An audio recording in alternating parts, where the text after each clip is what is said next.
Welcome back to the deep dive. It's really great to have you with us again. Today, we're taking another big step forward in our exploration of attachment theory. We're really building on the extensive groundwork we've laid out over the past 8 parts. If you've been following along, you know we're on this journey to truly unpack how our earliest bonds shape, pretty much our entire lives, and importantly, how we understand and react to danger. That's exactly right. And it's been quite a journey, hasn't it? We've meticulously traced the core ideas of this really fascinating field. We started, right at the source with John Bowlby. His insight was just foundational. He showed us that attachment isn't just some, vague, warm, fuzzy feeling. It's a fundamental evolutionary drive. It's wired into us for protection, for survival. It's about staying safe. A deep biological need, yeah, not just an emotion. Precisely. And from Bowlby, we moved into Mary Ainsworth's really pivotal work, especially the strange situation. You'll remember that was her brilliant method for observing those distinct infant attachment patterns: secure, avoidant, resistant, and then later disorganized was added. Her work really highlighted the crucial role of how sensitive parents are, making it crystal clear that attachment is fundamentally dyadic. It's this complex dance, a dance between two people, not just some fixed trait belonging to one person. That idea of the dance is so helpful, isn't it? Rather than just one person's characteristic. It really is. And then we explored how these early patterns, carried forward through what Bowlby called internal working models, or IWMs, how they echo really quite powerfully into our adult relationships. These models influence, everything from our mental health to how stable our relationships are. We also talked about how they're not rigid categories, but maybe better viewed dimensionally, like on a spectrum of comfort with closeness, or maybe the need for approval. Right, continua rather than boxes. Exactly. And speaking of influences, we touched on that complex area of intergenerational transmission. The evidence is nuanced there. It's not simple inheritance. It seems to be more of a shifting balance between genetic factors and environmental influences across development. And crucially, we reinforce that while those early experiences do matter, profoundly so, attachment patterns aren't set in stone from infancy. Life events can and do lead to significant shifts. That potential for change is so important. It is. And finally, we looked at the outcomes, how early attachment security often links to better social emotional outcomes in childhood, fewer externalizing problems, for instance.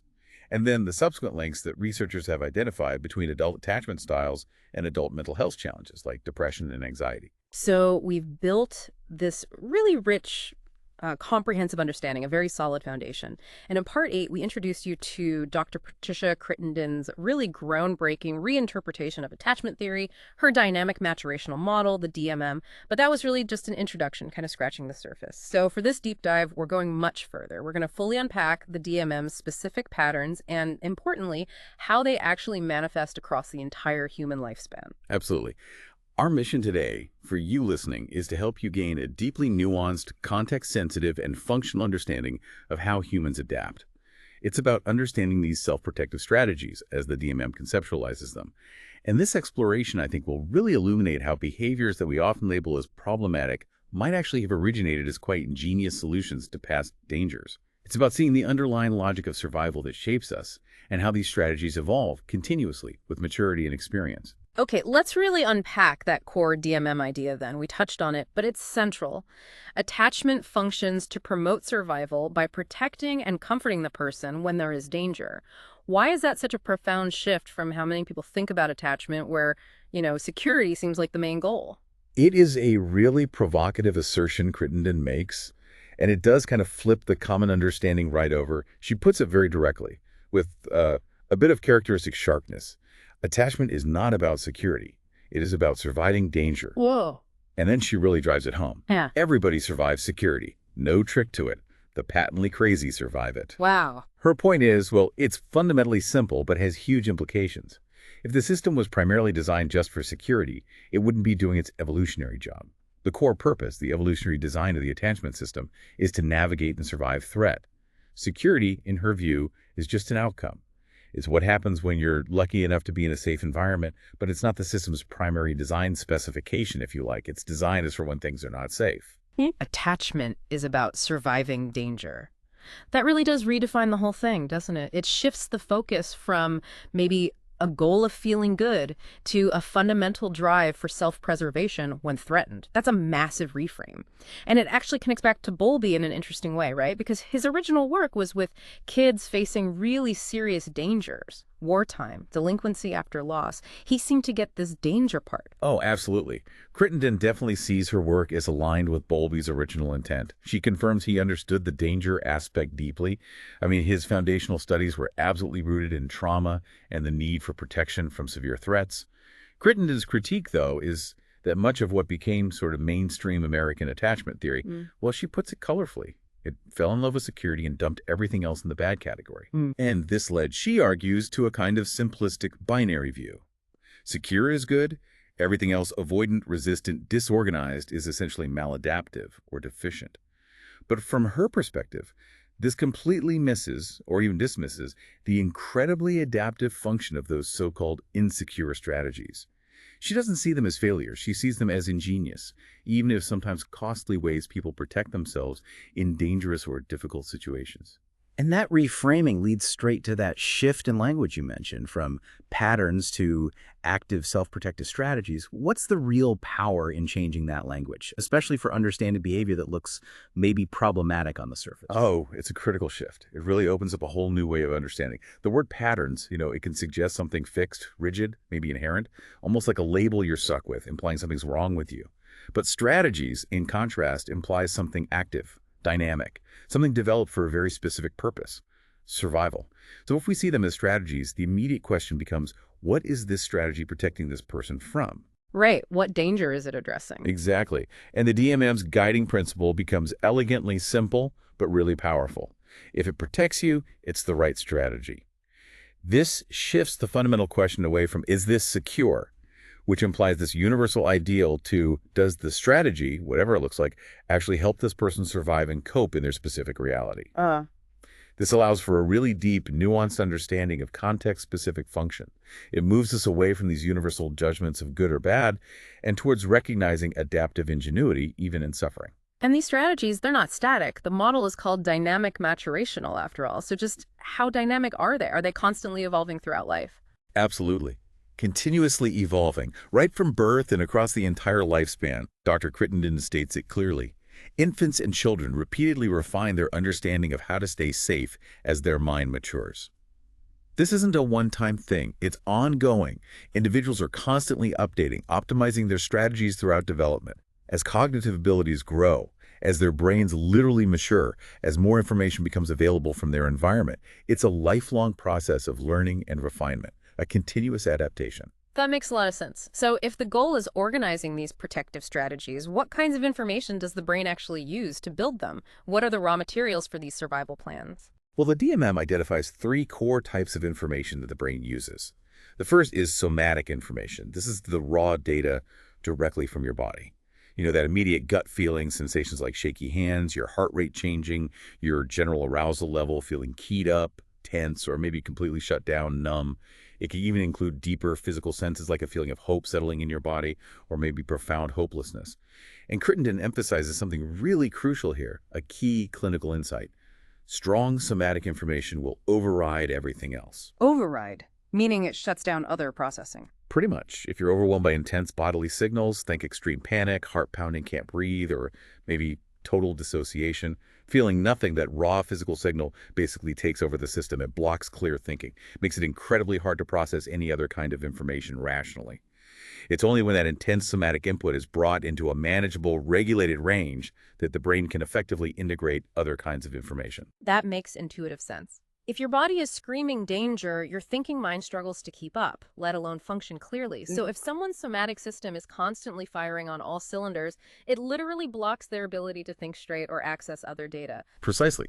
If that internal alarm is always blaring, it just floods the circuits, makes it really hard to interpret reality accurately or respond flexibly. And that connects perfectly to that clinical example we mentioned about Tai Chi for fibromyalgia. Fibromyalgia often involves chronic high internal arousal pain, distress, which is an overwhelming amount of raw somatic information. Tai Chi, with its focus on slow movement, breathing, mindfulness, helps lower and regulate that physiological arousal. It brings the somatic information into a more manageable zone, allowing the system to calm down, maybe access other coping methods. Contrast that with, say, intense aerobic exercise for someone already high in somatic arousal. That might actually increase arousal, potentially pushing them further into that overwhelming override state, making things worse. So a key goal in DM thinking is regulating the level of internal bodily information so it doesn't perpetually overwhelm the system. Fascinating. So somatic information is foundational, powerful. What's the second type? The second is cognitive information. This is basically learning through action and consequence. Direct behavioral learning based on observable outcomes. As Crittenden puts it, it's about if I do X, Y happens. The child, or anyone really, learns based on the specific results of their behavior in the world. For example, if a child learns crying consistently gets them the attention or comfort they need, they learn to cry when distressed. Or conversely, if they learn being quiet and unnoticed helps them avoid punishment, they learn to be quiet. It's very direct, cause-and-effect learning from experience. Straightforward. Actions have consequences. Got it. And the third type? The third is affective information. This is processed mainly by the limbic system, our more primitive emotional brain centers. It gets triggered by intense contextual stimuli, things like sudden loud noises, bright lights, deep darkness, abrupt movements. These stimuli generate an immediate, almost precognitive emotional reaction. It functions like a rapid signal, danger. Or, if the stimuli are pleasant or moderate, safety. It's a quick, intuitive, almost primal assessment of the environment's safety level based on strong sensory input happening before conscious thought kicks in. Okay, so we have these three streams of information constantly coming in: somatic, cognitive, affective. But how does an infant especially learn the meaning of all these varied signals? It seems incredibly complex for a developing brain. How do they figure out what's really a threat? This is absolutely fundamental to the DMM, and it really underscores that relational aspect. As Crittenden explains it, the infant learns the meaning of these forms of information from interacting with their parent. The parent, essentially, acts as the primary interpreter of reality for the child in those critical early years. So for instance, let's say an infant feels some mild internal distress, maybe a little gas bubble and whimpers. If the parent reacts with intense anxiety, gets frantic, overreacts, maybe even panics, the infant learns a really powerful lesson. Wow, this feeling in my body, this somatic signal, must be really important, maybe dangerous if it gets such a huge, alarmed reaction from my caregiver. I better pay super close attention to my body because they're telling me it's a big deal. So the parent's reaction amplifies the meaning of the child's internal state. Exactly. It shapes the perceived meaning. Conversely, if a parent consistently dismisses, ignores, or even punishes a baby's distress signals, the child might learn to suppress those somatic signals altogether. Or maybe they learn to rely instead on more exaggerated affective displays, like huge tantrums, or maybe very specific cognitive strategies to try and get a response. This ongoing parental response fundamentally sculpts the child's information processing style. That makes so much sense. The parent provides the initial rule book for interpreting the world, inside and out. And that leads right into this concept of information transformation. What does that imply about how we make sense of reality? Because things aren't always what they seem, are they? Precisely. This is where it gets really intricate and fascinating. Crittenden explains, not all information predicts what it appears to predict. Appearances, the raw data, can be profoundly deceiving. The brain has to learn how to filter, interpret, and sometimes even transform that data to figure out what's really going on. She gives some vivid, kind of unsettling examples. You might feel high physiological arousal, but there's no actual external threat. A room can be pitch black but hold no danger. And crucially, a mother might be smiling, even laughing, but internally she's furious. Right. The surface signal doesn't match the underlying reality. Exactly. So the raw information itself, arousal, darkness, a smile, isn't always a reliable predictor of safety or danger. Therefore, the brain transforms this raw info. It filters it, interprets it, contextualizes it, all to more accurately predict danger and organize protection. And infants, remarkably, start learning these complex rules for decoding reality incredibly early, sometimes within the first month. They might learn, for instance, don't trust mom's smile if it's always paired with harsh handling, or ignore that feeling in your stomach if complaining about it always gets you ignored. It's a fundamental recalibration of what signals actually mean in their world. Wow. So it's like learning a personalized code for their specific environment, trying to decipher the true meaning behind the surface noise. What about maturation? Do these transformations get more complex as we grow and our brains develop? Absolutely. That's central to the maturational piece of DMM. Infant brains use relatively simple information for simple, immediate strategies. Their transformations are basic, but highly functional for their developmental stage, focused on immediate survival. But as they mature, as those neural networks develop, more mature brains transform information more ways to make better predictions and organize more protective behavior. Strategies become much more complex, nuanced, flexible. They integrate more types of information and use more sophisticated layered transformations. It's really a lifelong refinement process, adapting to an increasingly complex reality. The more mature brain can handle more ambiguity, more subtle cues. This whole focus on information processing, its development, and especially the parent's role in interpreting it, it brings us back to something we've stressed from the start, and which the DMM really champions. Attachment is explicitly dyadic. It's not just championed, it's truly a non-negotiable pillar in the DMM, central to its entire framework. Crittenden defines attachment explicitly as a dyadic characteristic, meaning it always connects an attachment figure with an attached person. You can't have one without the other in this view.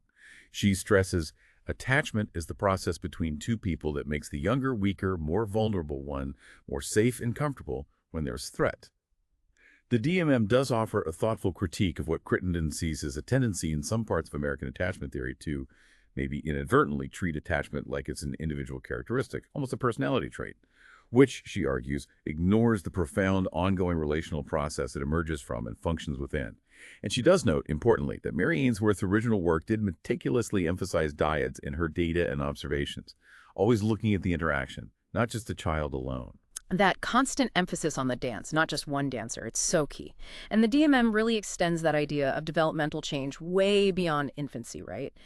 How does it explain how these strategies evolve across the whole lifespan, not just the early years? Yes, this is a major area where DMM expands significantly on earlier models. The DMM argues that Ainsworth's original ABC patterns, while revolutionary and invaluable for infancy, are simply not sufficient for describing attachment across the whole lifespan. Why?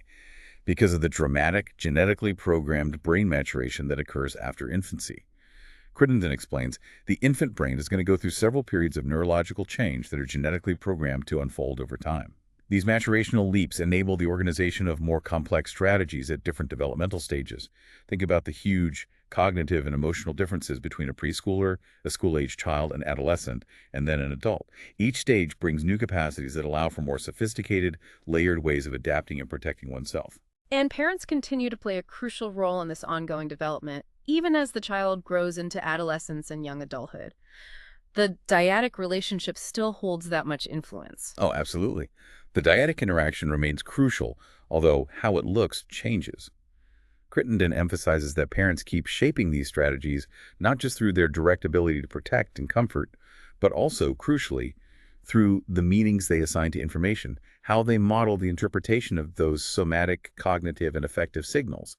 These ongoing differences in parental behavior, responses, interpretations, they continue to profoundly shape and refine the child's adolescence or even young adults' self-protective strategies long after infancy.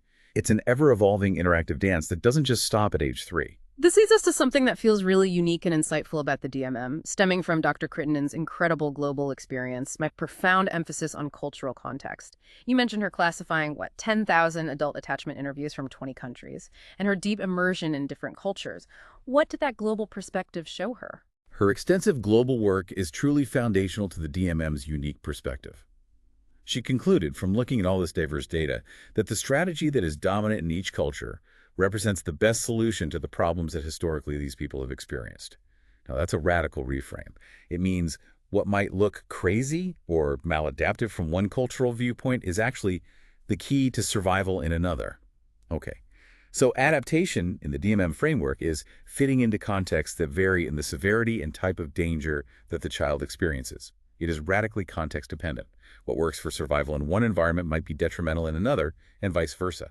There's no single universally best strategy that fits all circumstances. And this cultural lens leads her to a really sharp critique of some basic assumptions she sees in Western psychology, doesn't it? What's she getting at there? Exactly. She argues that much of American attachment theory, and maybe even many of our standard psychiatric diagnoses, implicitly assume a safe environment as the baseline, the default setting. Crittenden views this assumption as profoundly atypical from both a historical and a global perspective. Her point is stark but compelling. The normal environment has danger in it, and you need to adapt to that date. She suggests the post-World War II era has been kind of an anomaly of relative safety in many Western democracies, creating a sort of psychological bubble.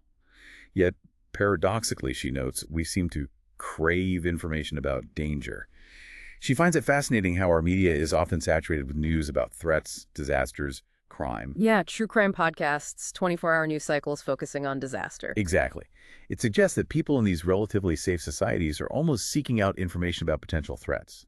This, she argues, reveals a fundamental mismatch between our evolved psychology, which is primed to detect and respond to danger, and our current, comparatively safe Western context. We're kind of wired for danger, even when it's not immediately present. That's a really interesting observation, that we're still sort of hardwired to look for danger, even when we don't necessarily need to be on high alert.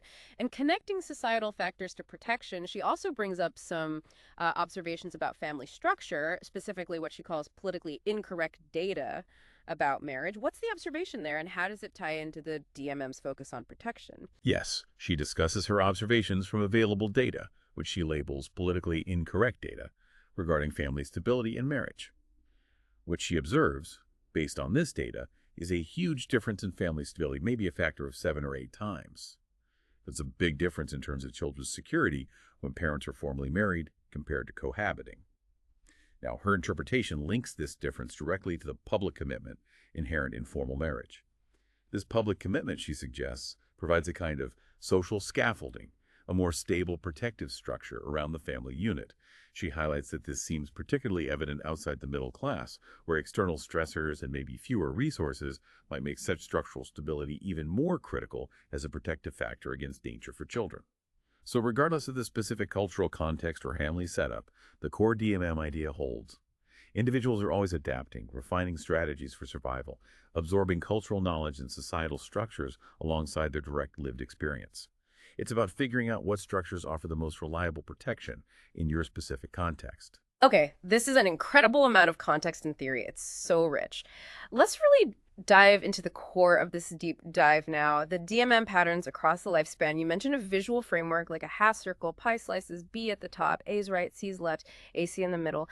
And the colors, blue for A, green for C. Can you walk us through how these strategies manifest? Yes, that visual model is really helpful for grasping the progression and organization. So in infancy, the DMM builds on Ainsworth's A, B, C, and D patterns, but really emphasizes the underlying information processing styles that lead to those behaviors. The A, B, and C patterns, in DMM terms, each highlight different kinds of information, somatic, cognitive, affective, that the infant brain is prioritizing and using to organize its response.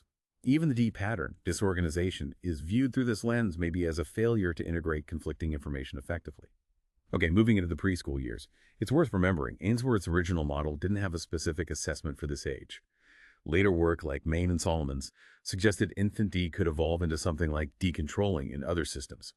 But the DMM rigorously maps out this territory, filling in the lower parts of those infant model pie slices with clear, observable preschool strategies.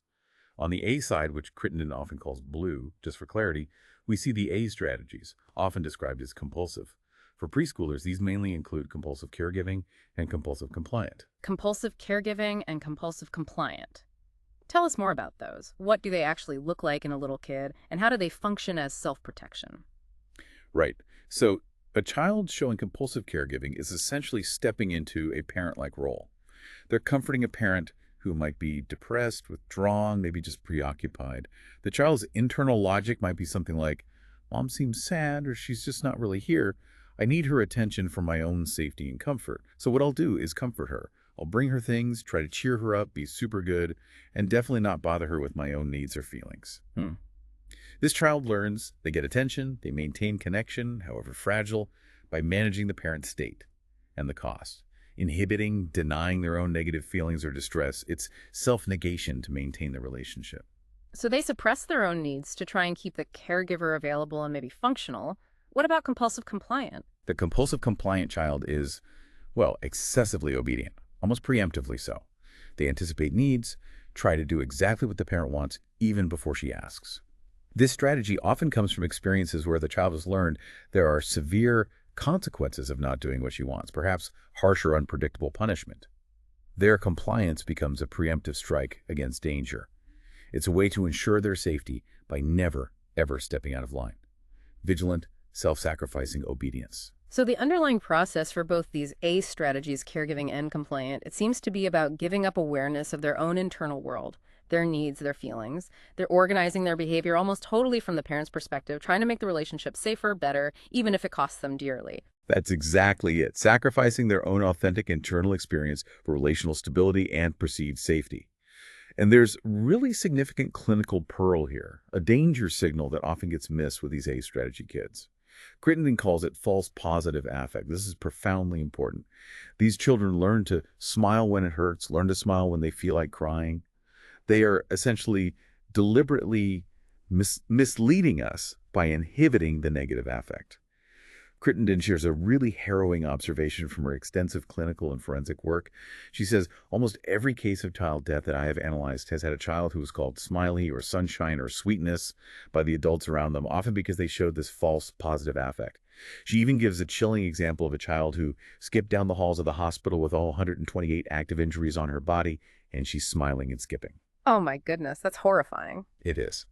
And her stark warning, which everyone working with children should really take to heart, is this. When the context is negative and the child is smiling or laughing or kissing, be worried. Be much more worried than the angry acting out child. He's showing you there's a problem. That false positive affect is a critical, often tragically unrecognized danger signal. The smile is a shield, masking deep distress or even abuse. That is a truly chilling and vital warning. It forces us to look beyond the surface behavior and ask what it might be hiding. Okay, what about the other side of the model in preschool? The C strategies, the green ones, what do they look like? Right. On the C side, we find the C strategies often characterized as extreme. For preschoolers, this includes aggressive, coded C3, and feign helpless C4. The aggressive child C3 is openly aggressive. They might hit, kick, shout, act out generally, but, and this is crucial, they are meticulously hiding deep-seated fearfulness underneath. So the clinical pearl here is absolutely fundamental. You should not be treating his anger. You should be treating his hidden fearfulness. If you only focus on managing the aggression, you inevitably miss the core underlying problem. The aggression is a defense, a posture against overwhelming fear. So the anger is a misdirection, a cover for the deeper emotion. And feigned helpless, C4, what's that strategy? The feigned helpless child, C4, uses an exaggerated display of incompetence. They might say, oh, I can't do it, I can't, often in a little high-pitched voice. They might stumble, hurt themselves in ways that seem much more dramatic than the actual incident. They pretend incompetence. But underneath this facade, they are hiding intense, often suppressed, anger or fury. And the clinical pearl mirrors the aggressive one. If you work on the feigned helplessness and do not address the inhibited rage, fury, you won't find the problem. Both are smokescreens for a hidden opposite emotion. So for both of these C strategies, it's about seeing the hidden opposite of what's being presented. What's the underlying process connecting them? And how does it link back to the A strategies? You mentioned splitting. That's the key concept. Both A and C strategies involve a fundamental process of splitting. In the A strategies, the individual primarily splits their own self off from the other person. They become hyper-focused on the parent's perspective, giving up awareness of their own needs, feelings, distress. It's like compartmentalizing their internal world to preserve the external relationship. The C strategies, conversely, primarily involve splitting their negative affect. They keep opposing feelings rigidly separated. They'll show either vulnerability and helplessness while hiding anger, or they'll show aggression and invulnerability while hiding fear. Crittenden notes that the extreme types often alternate these displays, but usually in a very skewed way, maybe 90% aggression, 10% fear, or vice versa. So clinicians are really urged to see the part that isn't readily visible, to truly understand what's driving the behavior. It's a psychological compartmentalization strategy to manage overwhelming or contradictory information and feelings. Okay, moving into the school years, again, it's important that the traditional ABCD model doesn't have a specific assessment for this age group. Crittenden calls this gap gray boxes, implying a lack of systematic tools. But the DMM continues to map out patterns, recognizing the increasing cognitive complexity of school-age kids. On the C side, green, two new, more complex strategies emerge here, punitive C5 and seductive C6. Punitive and seductive. What do those look like in a school-aged child, and how do they function as survival strategies in their world? A punitive child, C5, becomes obsessed with revenge. This intense focus tends to narrow their mental world, leading to a loss of access to other kinds of information or perspectives. They often employ what Crittenden calls false cognition, which is basically active deception, intentionally misleading others about their feelings or intentions. Getting even becomes the main strategy for dealing with perceived threats. The seductive child, C6, is obsessed with rescue. In their drive to get others to rescue them, often by subtly or overtly seducing them into a relationship, not necessarily sexual at this age, more about charm or pulling people in, they lose crucial information about self-protection. They might put themselves in risky situations, implicitly trusting someone else will step in and save them, and a critical clinical pearl for both C5 and C6. Crittenden emphasizes these strategies are learned at home. They are adaptations that worked within the family system to manage danger or get needs met. Therefore, trying to treat only the child in therapy is often unsuccessful, without significant parental involvement and changes in the family dynamics that maintain the strategy. So family involvement is crucial because these are essentially adaptations to that specific family environment. What's the therapeutic approach then for these school-age children? They're still deeply embedded in that family context. It sounds like just trying to change the behavior directly might not work. That's exactly right. School-age children are capable of what Crittenden terms concrete reflective thinking. They can grasp cause and effect in their immediate world, even if they can't yet think abstractly about complex systems. So the therapeutic goal often isn't immediate behavioral change, especially if the behavior is still needed at home. Instead, it's about helping them contextualize the strategy. For instance, a therapist might gently help the child see, okay, this strategy of getting revenge, it really works with mom when she's angry, it protects you, but wow, it really gets you into trouble with your teacher at school, doesn't it? It's okay. The aim is to keep the door to a new strategy open, planting seeds for alternative behaviors. It's often a kind of waiting game for later adolescence. When the child starts to imagine a future outside the immediate family, that can provide the motivation needed to explore new ways of coping. The goal is building awareness and potential choice, not forcing compliance when the strategy might still be necessary for survival at home. Okay, transitioning now to adolescence. This is a really unique developmental period with its own challenges. And Crittenden argues strongly here that the traditional ABCD model's reliance on the adult attachment interview, AI, is actually the wrong tool for adolescents. Why? Because teenagers typically aren't economically independent yet, nor have they reached full adult brain maturation, which, she specifies, continues up to around age 35. And just a crucial clarification here, by the way, it was Carol George, not Mary Main, who developed the original adult attachment interview. That's a common mix-up, but important for accuracy. That is an important clarification. Thanks. And it makes total sense that an interview designed for adults might not quite capture the unique developmental reality of an adolescent. So what new A strategies emerge in adolescence within the DMM framework, reflecting these ongoing maturational changes? On the A side, in adolescence, we see the emergence of compulsively promiscuous, A5, and compulsively self-reliant. A6, the compulsively self-reliant individual A6, adopts this mantra of extreme independence. Only me. I'll just rely on me. Nobody else is trustworthy. Their whole world gets defined by what they could do for themselves, often denying any need for connection or support. And physically, after puberty, they can often survive alone, which reinforces this strategy. But as Crittenden points out, the inherent problem comes because to give expression to your sexuality, you need another person. You can't achieve full adult psychosocial development in total isolation. The compulsively promiscuous individual, A5, often swings between this extreme self-reliance, A6, and its opposite. They might rapidly form superficial intimate relationships, often sexual, with relative strangers. But then they quickly retreat back into self-reliance when their often unrealistic expectations inevitably aren't met. The dangers here are significant.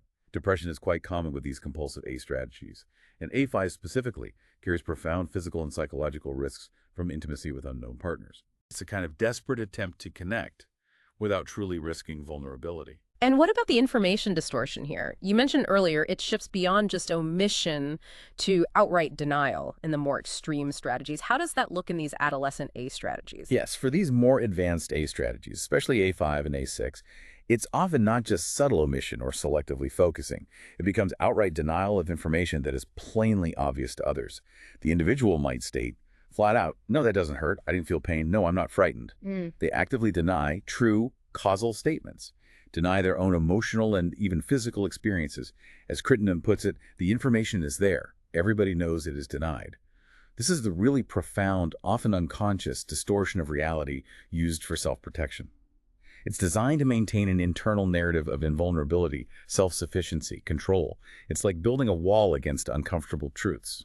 How does the DMM actually assess attachment in adolescence then, if the standard AI isn't considered the right fit? Right, to address this specific developmental stage, the DMM uses a specially modified version of the AI. It's called the Transition to Adulthood Attachment Interview. It carefully keeps the core structure and the psychometric rigor of Carol George's original AI that's crucial for consistency and validity. But it thoughtfully changes the specific questions to be more age-salient, more developmentally appropriate for adolescents. So instead of focusing heavily on early childhood parenting experiences, it probes more into relationships with best friends, current romantic relationships, things that are really central to adolescent life. And critically, it asks questions like, what have you learned about yourself and your relationships so far? This encourages meaningful reflection on the complex relationships adolescents are actually navigating as they move towards adulthood. Okay, finally, we arrive at adulthood. Now here, the traditional ABCD model does use Carol George's adult attachment interview, and Crittenden acknowledges it's well validated for its purpose. However, she also critiques its inherent limitations, particularly how it condenses, 7 billion people into 4 boxes. Her biggest concern, clinically, is that almost everybody of clinical interest is in the box called You Cannot Classify, which effectively replaced the disorganized category in some later coding systems. This means a huge number of people who are suffering and seeking help, those with really complex issues, are essentially rendered unclassifiable by that framework, which makes it hard to tailor interventions. The DMM, in contrast, significantly expanded its model to categorize these complex presentations, especially at the more extreme ends. On the A side, blue, in adulthood, 2 new, very serious and concerning strategies emerge. Delusional idealization, A7, and externally assembled self. Delusional idealization. That sounds particularly ominous. What does that actually involve? It is deeply concerning, yes. Crittenden refers to it starkly as hostage syndrome. Individuals with delusional idealization, A7, end up idealizing the very person who endangered them, the person from whom they cannot protect themselves. Despite clear, often overwhelming evidence of severe abuse or harm, she says, this is the person who broke their bones, who held them hostage. And yet, our speaker denies that information. Often vehemently, they construct these delusional protective events that not only didn't happen, they literally could not have happened. They create narratives of care, love, or protection from the abuser that are factually impossible. It's a profound pathological distortion of reality, serving the desperate purpose of psychological survival, a way to endure an otherwise intolerable truth. That's a truly chilling illustration of the mind's capacity to protect itself, even if it means sacrificing reality. And the other one, externally assembled self, A8. That sounds like a fundamental lack of a cohesive, integrated sense of who you are. That's exactly what it is. The externally assembled self, A8, is not an integrated self. It's more like a bunch of things put in one pile, compiled entirely from external sources. And critically, Crittenden states this is almost always an iatrogenic pattern, meaning in 100% of the cases where I have seen it, we, the professionals, have created it. It happens when children, particularly those in vulnerable systems like foster care, are moved through multiple caregiver homes and seen by many different therapists. Each placement, each therapist might provide conflicting feedbacks about who the child is, or different diagnoses, different labels. The child, often desperate to connect and please, eventually internalizes these external views and has no self-generated information and has only externally generated information. They often report their experiences using the professional jargon they've absorbed from all these different sources. That is a powerful and deeply disturbing clinical example. How well-intentioned professionals could inadvertently contribute to fragmenting a child's sense of self, creating this externally assembled identity. It's a very sobering thought for anyone in the helping fields. It is indeed a stark warning, and one Crittenden takes incredibly seriously, reflecting her deep ethical commitment. She actually shares her own personal experience to illustrate this point powerfully. She was a foster parent herself, and through her research, she discovered that every single one of the foster parents she studied had an unresolved loss of a family member in childhood. This led her to a profound personal insight. She realized her own unresolved loss had affected what I wanted from my foster children, the strategy I used to try to get it. Because of this experience and research, she now strongly advocates that foster parents be evaluated equally to biological parents for unresolved losses. She stresses how vital it is to understand all losses past, current, even anticipated future losses in everyone involved in the child's system, not just focusing on the child. Because these unresolved losses can profoundly shape a caregiver's capacity to provide consistent, attuned care and protection. And just briefly on the C side, green, in adulthood, the DMM model extends further down the C side to psychopathy AC. This represents really profound difficulties integrating information, not just severe aggression. Crittenden is very direct about the clinical challenges here. She states that when you get to A7, A8, C7, C8, you're in deep water, and I will tell you that is among the disorders that we don't know how to fix. She's clear about the current limitations of treatment for these most extreme patterns. In terms of visualizing psychopathology within that DMM circle model, Crittenden conceptually draws two lines. Between the gray line and the black line are the people who typically come to the various services, be it child protection or mental health treatment, unquote. That's where most clients or patients are found. Below the black line, at the very bottom of the circle, are the people who are a danger to themselves or to others. These individuals, she notes, need protection either from themselves or others need to be protected from them. They often don't seek help voluntarily, and she deliberately uses the term patient, noting it comes from the Latin word patior, to suffer rather than client, to emphasize their suffering and often their lack of agency in seeking services, especially if treatment is mandated. Okay, so beyond these specific strategies and how they manifest across the lifespan, the DMM also identifies two key overarching dimensions of individual difference and attachment. Can you tell us about those? How do they add another layer to understanding how people adapt uniquely? Yes, these two dimensions provide a really valuable lens for understanding the underlying processes beyond just classifying the strategy itself. The first is the horizontal dimension, which relates to the source of information. This dimension basically explains what kind of information an individual primarily relies on to organize their behavior and predict danger. On the A side, blue, of the DMM circle, individuals predominantly rely on what Crittenden calls temporal consequences. That is, clear cause and effect. If I do this, then that will happen. They focus on observable actions and their predictable outcomes, cognitive information.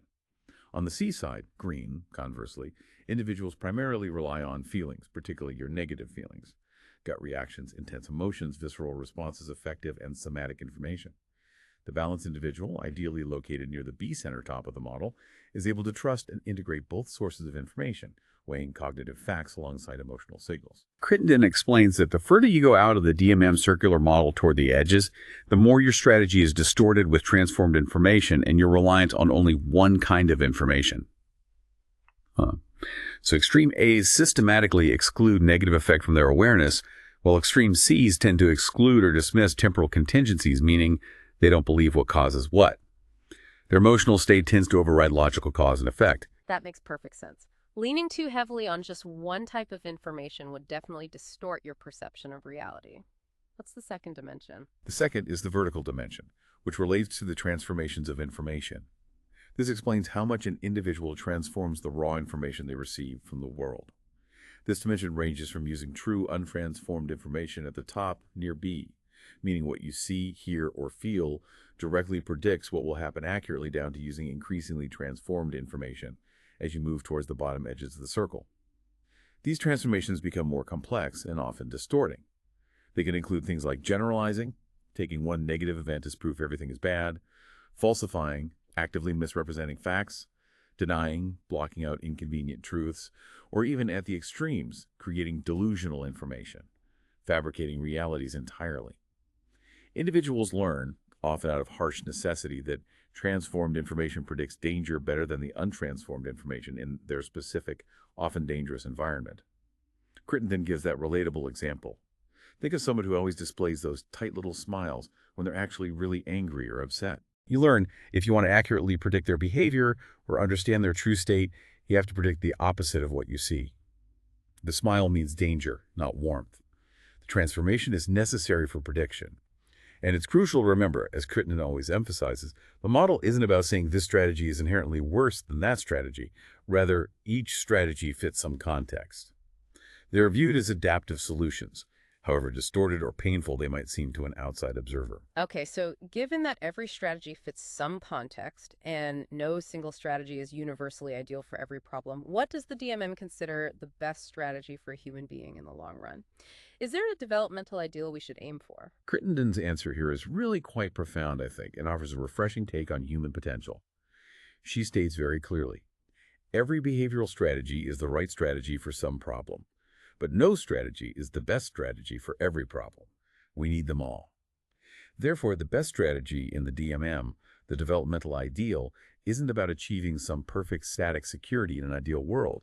It's what she terms a mature B, or sometimes an earned B. And this isn't defined by the environment being safe. It's defined by the individual's internal capacity, the ability to recognize and can use all the transformations of information without getting stuck.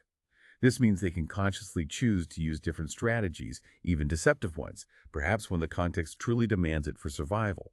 But crucially, they can return to a more open, integrated, normative way of being when safety allows. She even shares her own personal example, saying she knows how to use deception consciously if she finds herself in a dangerous corner, but she can fluidly return to transparent behavior when she's safe again. So it's really about flexibility, conscious choice, and the ability to adapt your strategy depending on the actual situation, rather than being rigidly locked into one pattern. That sounds like true resilience. Exactly. It's about mental agility, internal freedom. And crucially, a mature bee does not require safety. They require a clear mind. Now that is a truly liberating concept, isn't it? She uses the incredibly powerful example of Nelson Mandela, someone who can grow up in danger and spend much of his adulthood in prison, and come out balanced and mature as a bee because his mind is freed from his developmental past. This really contrasts sharply with the common, often implicit idea that achieving a balanced bee strategy somehow requires external safety and ideal conditions throughout life. If that were true, she argues, we have condemned most of the world to not being balanced and psychologically secure. The DMM offers real hope that internal transformation and integration are possible, even amidst incredibly challenging external circumstances. She also reinforces that point about developmental timing. You can't be a mature bee at 16 or 19, maybe not even at 25. Achieving this level of integration requires full brain maturation, which continues up to roughly age 35, allowing for those highest levels of cognitive and emotional complexity and flexibility. Wow.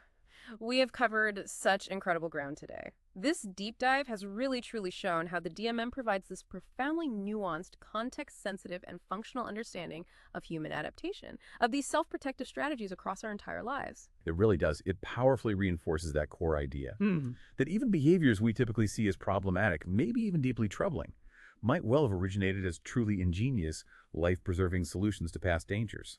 And it highlights how these strategies aren't static things. They evolve, they become more complex with our own maturation, with ongoing experience, shaped by both our individual neurological development and the specific relational and cultural context we live in.